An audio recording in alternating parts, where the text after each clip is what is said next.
হোলি রে বধুয়া রং খেলি রে বধুয়া আজ কি কেউ গো বলো থাকে রং না মাখিয়া আজ কি কেউ গো বলো থাকে রং না মাখিয়া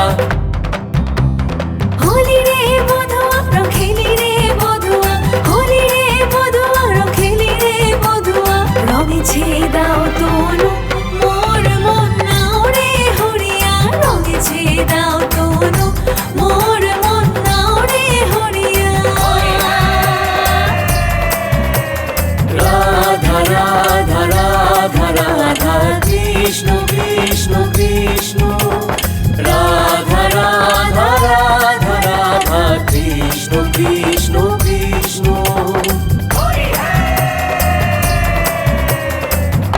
এলো দেখো হোলির রং এরি রাধা রানীর সনে নাচে মুরারি ওরে ওড়নার শব্দ রঙিরে হাওয়া বহে তার পালে শ্যামরাঙা জাদুর মায়ায় কে এড়াতে পারে ওরে ওড়না সত্য রঙিরে হাওয়া বহে তার পালে শ্যামরাঙা জাদুর মায়ায় কে এড়াতে পারে রাধা রে বাঁধে প্রেমেরই ফাঁদে রে বধুয়া রাধা রে বাঁধে প্রেমেরই ফাঁদে রে বধুয়া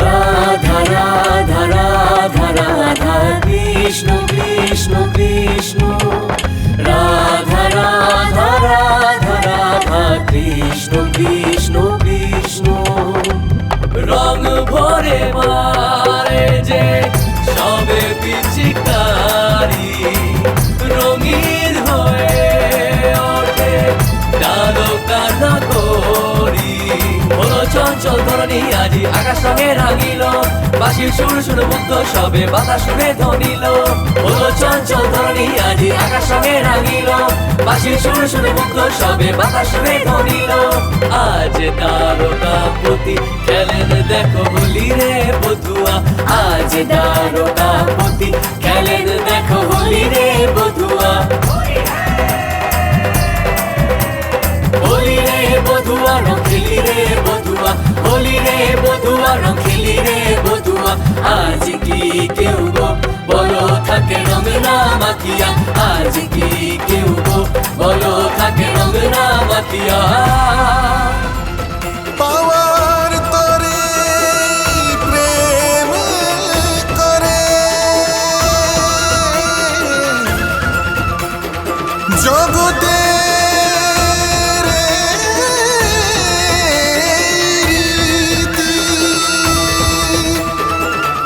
প্রেমের অর্থ বুঝাবে রাধা কৃষ্ণ প্রেম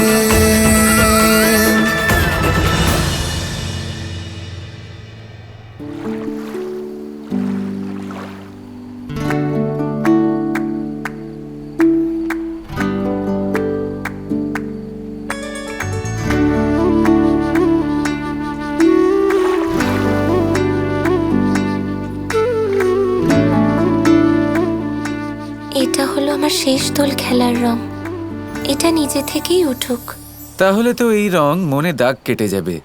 এটাই তো আমি চাই ঠিক আছে, তাহলে এটাই হবে। এই দোল আমাদের অন্তিম সত্য নয়। হয়তো দ্বারকাতে এটা আমাদের অন্তিম দোল খেলা, কিন্তু হ্যাঁ, প্রেমের এমন অনেক রং রয়েছে যা আমাদের অনুভব করতে হবে। রাধা, তুমি আর আমি প্রতিদিন আমাদের জীবন নতুন রঙে ভরিয়ে তুলতে পারি, আর তার জন্য আমাদের দোল খেলার কোনো প্রয়োজন নেই। রাধা কৃষ্ণের অন্তিম দোল দেখে আমার মন প্রসন্নতায় ভরে উঠেছে। আর এই প্রসন্নতা আমি কি করে প্রকাশ করব? খুব সহজ, নিজের ভ্রাতাকে অনুসরণ করো। যা শ্রীকৃষ্ণ করে থাকেন তুমিও তাই করো। আর সেটা কি করে মহাদেব? যখন শ্রীকৃষ্ণ অত্যন্ত প্রসন্ন হন তখন কি করেন? নৃত্য করেন। কখনো শৃঙ্গার রসে, কখনো হাস্য রসে, বা কখনো করুণা রসে, কখনো অদ্ভুত রসে, তো কখনো সৌম্য রসে। নৃত্যই তো যা শরীরের প্রত্যেক অঙ্গে আনন্দের সঞ্চার করে। কথাটা তুমি ঠিকই বলেছ গৌরী। আমি তো বলি তোমার উচিত তোমার ভ্রাতার থেকে মন দিয়ে নৃত্যের প্রশিক্ষণ নেওয়া।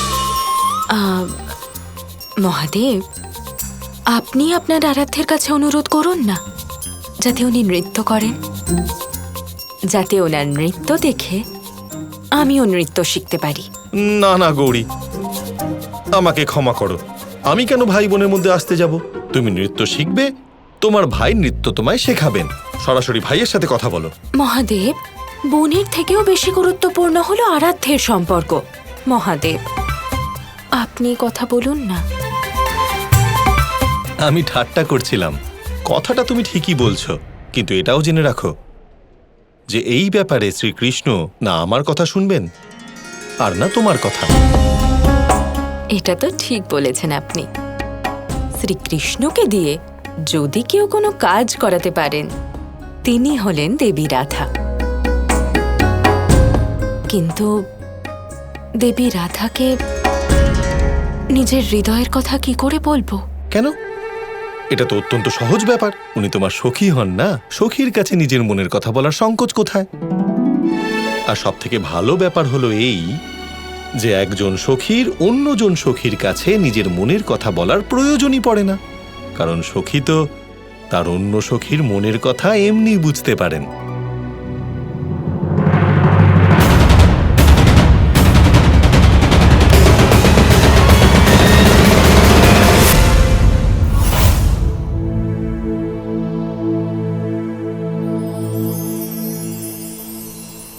কৃষ্ণ, এটা আমি কি দেখলাম? আমি কি করে জানবো তুমি কি দেখলে? আমি খুব বিচিত্র একটা স্বপ্ন দেখেছি।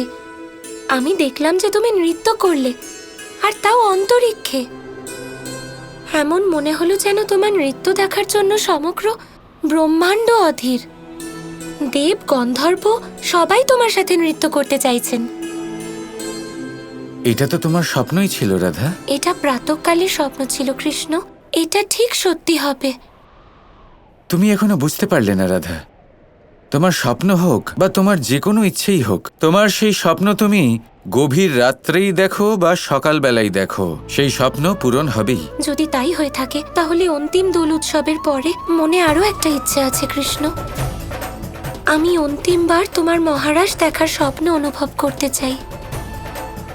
দোলের মতো কৃষ্ণ মহারাজ শুধু আমার নয়, সম্পূর্ণ সংসারের প্রসন্নতার কারণ হবে।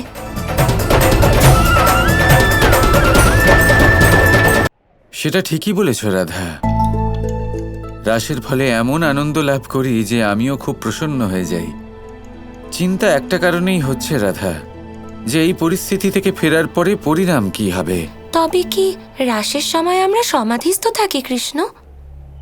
কারণ স্থিতি তো সমাধিতেই হয়ে থাকে, আর এটা তো সবার জন্যই লাভজনক। বলা যায় না রাধা। এই সমাধির আনন্দের সাথে অনেক স্মৃতিও ফিরে আসতে পারে।